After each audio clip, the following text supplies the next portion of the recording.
Well, the time is just gone 8:32 a.m. and we did a pre-recorded interview with Bilal Abdul Kareem, and we are talking about Syria marking the first year or the end of the first year after the toppling of the Bashar al-Assad regime. The key issue here is, what uh, does this celebration that took place where thousands had gathered at the Umayyad Square in Damascus to celebrate the fall of Bashar al-Assad. But also the key issue here is, has this improved the country? Is the country still as united? Or, you know, there are still many other important issues that one needs to take into account. And also looking at Syria as a whole, what does this actually mean for the greater Middle East region? So all of this we have unpacked in the interview. So we will take you through to this pre-recorded interview with Bilal Abdul Kareem. 10 seconds, Bismillah. Okay.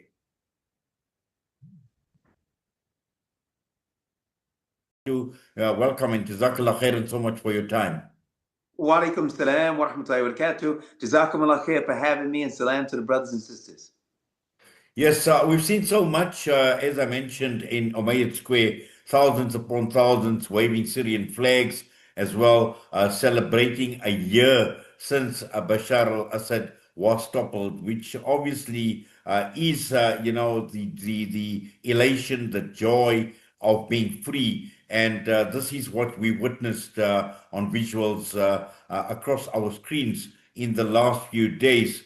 But there are some very, very critical issues which I know you and I will be unpacking. Just your thoughts initially on what you're seeing, the celebratory mood that prevailed in Umayyad Square, marking a year of the anniversary of the toppling of Bashar al-Assad.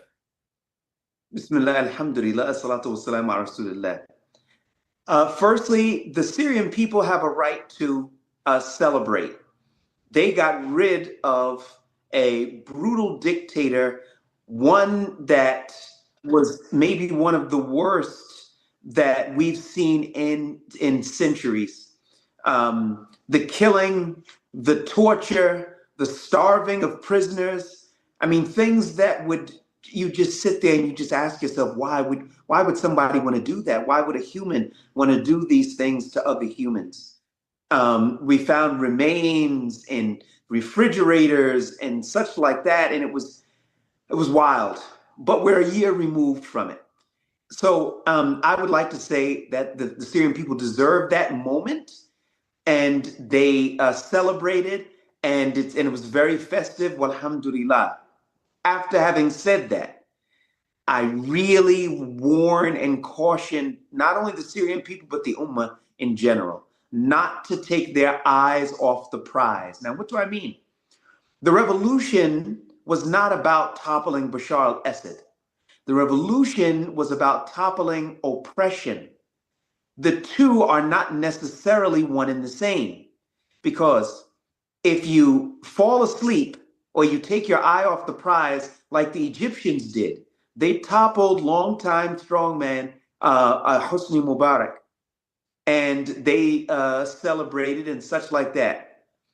They got Muhammad Morsi, may Allah have mercy on him, but things didn't happen fast enough for them, and they turned on him, and they got Abdul Fattah al-Sisi. So the oppression is still there. I want the Syrian people to be very, very keen. You celebrated, you had a great time. Alhamdulillah, it's time to roll up our sleeves and get to work. We need a justice system, a functioning justice system that does not include torture and indefinite detention and other things. So yes, they had the right to celebrate, but the celebration's over now. Put the hats away, put the party cups away, and let's get to work. Well, certainly, and a lot of work actually lies ahead when one actually looks at the dynamics that have been playing out in Syria for a very, very long time. And on the one hand, obviously moving away from political repression, brutality from Bashar al-Assad and his regime. And the key question here is what has changed? Because we've seen a shift of power. When we see the current government, which is assuming, I would say, an interim role at this point in time, but there are still many other dynamics that are playing out in the political landscape. When one looks at the Kurds in control of certain areas, when one talks about Druze, when one talks about also a foreign influence that is playing a role at this point in time. All right, if we're going to talk about what has changed, and then we'll try to talk about what stayed the same. This will not be 100% comprehensive list, but it'll give us an idea in terms of what's going on. In terms of what's changed, the 13-year civil war is over. That means that people from the northern part of the country to the southern part of the country, for the most part, can go back home. Whether they actually have a home to go back to is another issue. But their family members whom they have not seen for 10, 12, 13 years, they can now see them. That's huge. That is, the Syrian people are a very family-oriented people. So that's really, really big. The issues with the sanctions being removed and such like that, well, we're still waiting to see the results of all of that. Because up until now, the financial situation hasn't really changed as of yet. The Syrian lira, when Donald Trump announced he was going to lift the sanctions on May 13th, was trading at 11,200 lira. Just yesterday, it was trading at 11,900 lira. So economically, things haven't changed all that much. But I think everybody understands that these things are going to take time, provided we're going in the right direction. I think that by Damascus tying its fortunes to Washington is a historical and monstrous mistake, because the Syrians have got to understand they are on Israel's borders. It is not in Israel's national interest for Syria to be a strong, unified, and empowered entity. It's not. And Washington's politics directly mirror the politics of Tel Aviv. You can't separate the two. They're one and the same. So I think, and I think that the Syrians are a bit delusional. They're thinking that America is a somewhat honest broker, and that America's going to lift the sanctions. Hooray! Things are going to be better for us and such like that. I don't see that happening. I don't think that Washington is going to even allow that to happen. That's just not in their DNA. Also, in terms of things that have changed as well, people are feeling freer without that big security presence over their necks, waiting for them to say the wrong thing and to get a knock on the door at 2 or 3 in the morning. Some of the things that have stayed the same, unfortunately, torture is still here in Syria. Unfortunately, indefinite detention is still here in Syria.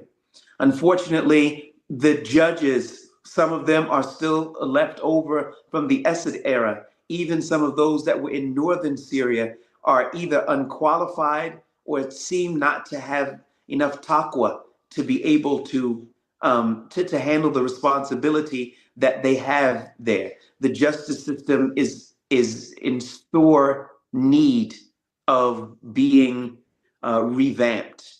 And I think that will be the real test. Economics are going to come and go. You've got plenty of countries that have money, you have plenty of countries that don't have money. And the people find a way to get along. But when you have a country that's unjust to its people, the leadership will not stay. But also, Sheikh Bilal, we know that Syria is a broken country, okay, and broken in more ways than one. And apart from just the foreign influence, and we saw Ahmed al-Shara visiting Donald Trump, we've seen him visit the Arab world with investment promises. On the other side, Israel still continues with its attacks, with its violations as well.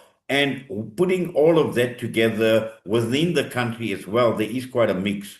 You've got those with the secularists. You've got those that obviously want to be ruled by Islam as well. And, all of this put together again raises many a question in terms of a unified Syria. And how far away are we from seeing a unified Syria?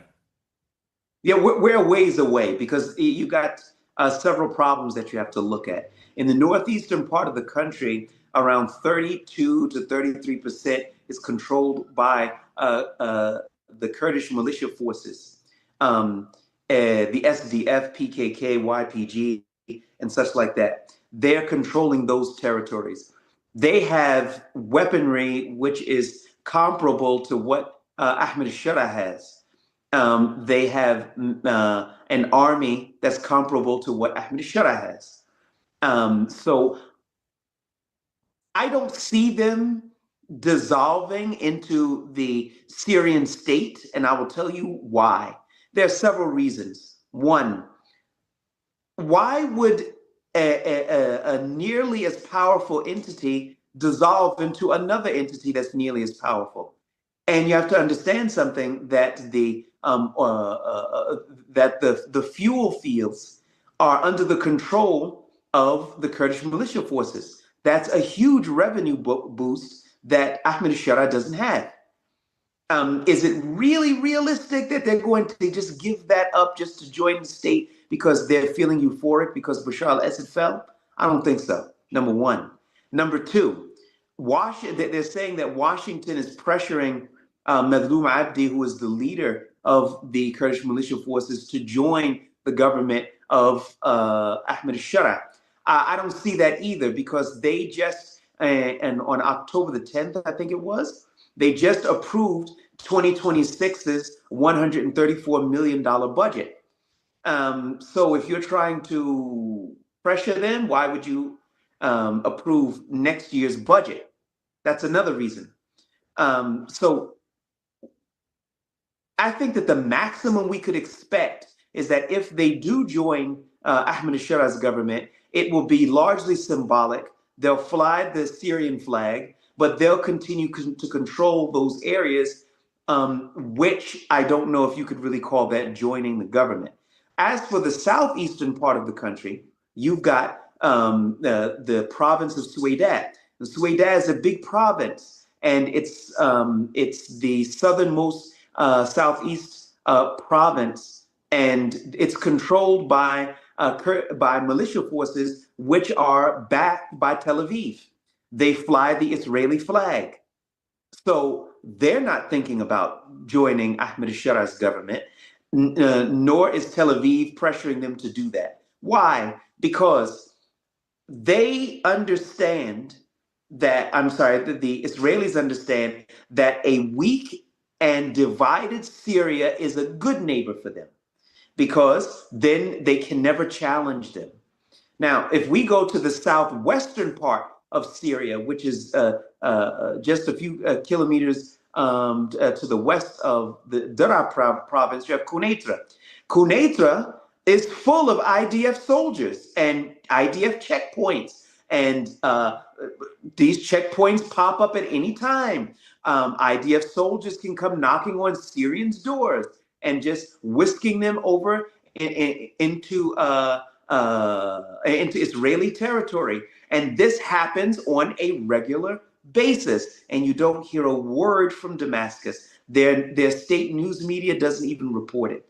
And therefore, this is a major league problem, which is having people doubt, why is it that we are allowing the Israelis to have just carte blanche, that they can just come and go as they please. Now, any of the resistance that the Israelis have met have come from local forces. We're talking about just brothers who just said, look, we had enough of these guys coming in.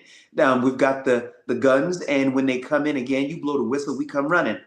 And that's not a very proper response to a well-equipped army. But it's the only response that's been coming, because Damascus has not responded to the hundreds of airstrikes and incursions, which happen sometimes on a daily basis, into Syrian territory. So that's a problem as well. That doesn't speak of in the coastal areas where you've got the Alawites who are a part of a lot of remnants from the Bashar al-Assad era, and the Russians are there, and we don't know whose side the Russians are on now. So it's a little bit of a mess. But I'm going to say this: if there's justice here, you've got a card that you can sell to the people in these other areas that there are benefits in joining the state. If there isn't a justice, then you don't really have anything to really attract them. Because if the Druze are getting backed by Tel Aviv, all right, they're fine. And if you look at the Kurdish militia forces are backed by Washington, okay, well, they're fine. So why would they join your government? Yes, certainly. In fact, obviously this raises a lot more questions. And as you correctly pointed out, you're talking about the Druze, we talk about the security agreement that they have with Israel as well. And again, just coming back to the United States of America, we can never ever call the US or Donald Trump an honest broker. We would rather call them a dishonest broker, because we can see exactly where this is going. But the key issue here at this point in time is, where does this place Ahmed al-Shara, as the head of and as the president of the interim government, when nobody can claim that they are in control of the country? Ahmed al-Shara is in control of certain areas of the country, but big parts of the country he's not in control of. And we're talking about the Suwayda province, the most of the Quneitra province. Daraa has no troops loyal to Damascus, because Benjamin Netanyahu said in March of this year that he didn't want any armed troops on his border. That's been largely complied with, maybe more than largely.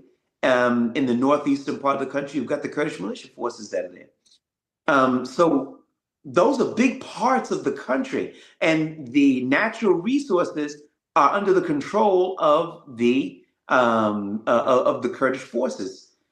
So there are a lot of challenges which are coming, and we'll have to see how they're going to be navigated.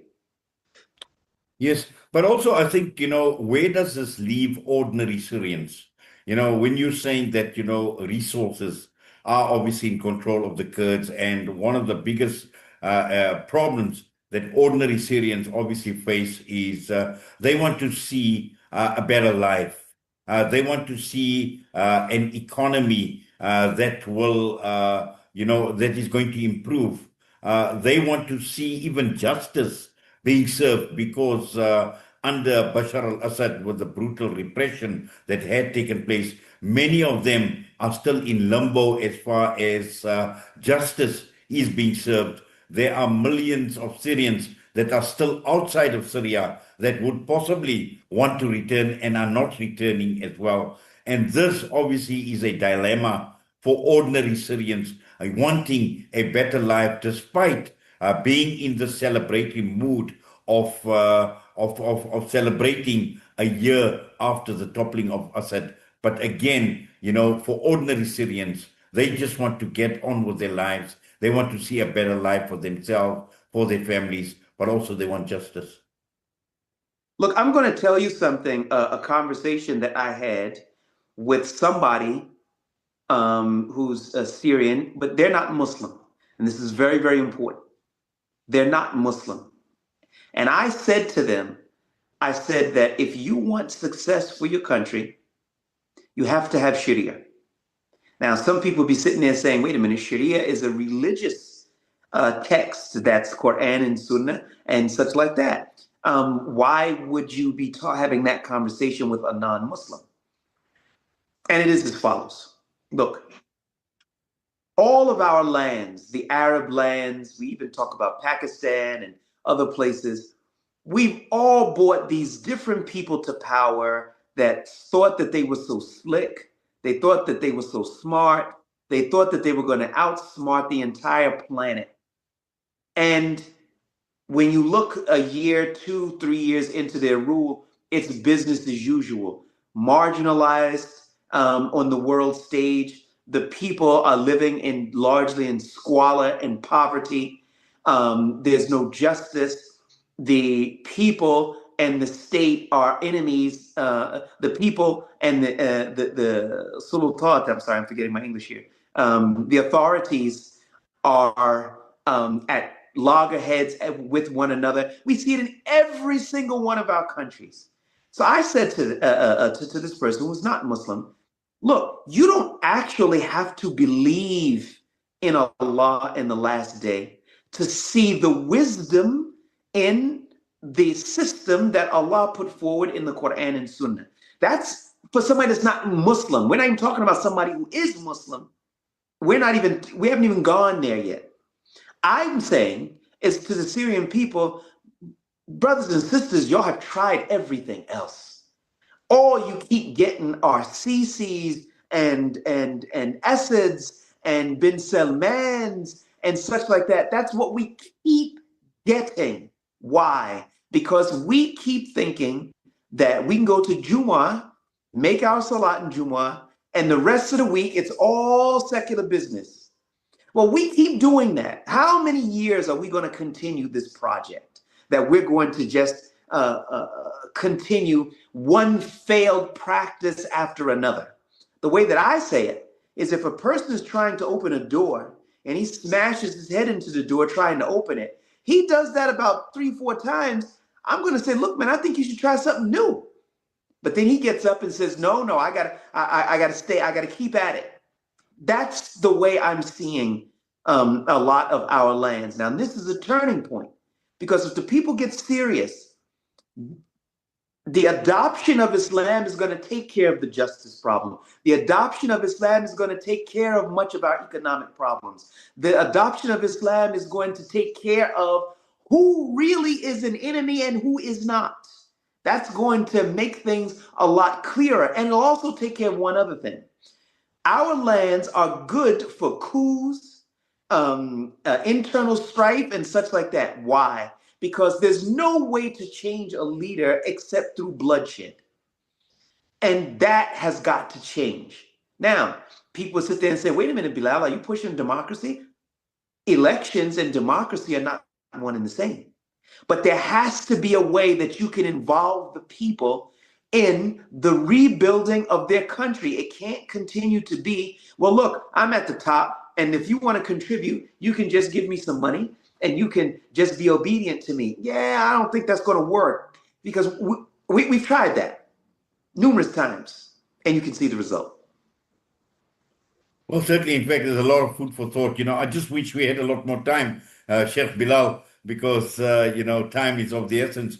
But we obviously will be watching the space, and I'm sure we will be touching base with you as well, inshallah, from time to time when these developments occur as well. So, inshallah, looking forward to that at some time in the future. But for now, we say Jazakallah khairan to you. Allah accept your efforts as well. And we do certainly appreciate you taking time out for us here at Salam Media. Wishing you all the best, my brother. Assalamu alaikum wa rahmatullahi wa barakatuh. Wa alaikum salam wa rahmatullahi wa barakatuh. Thanks again.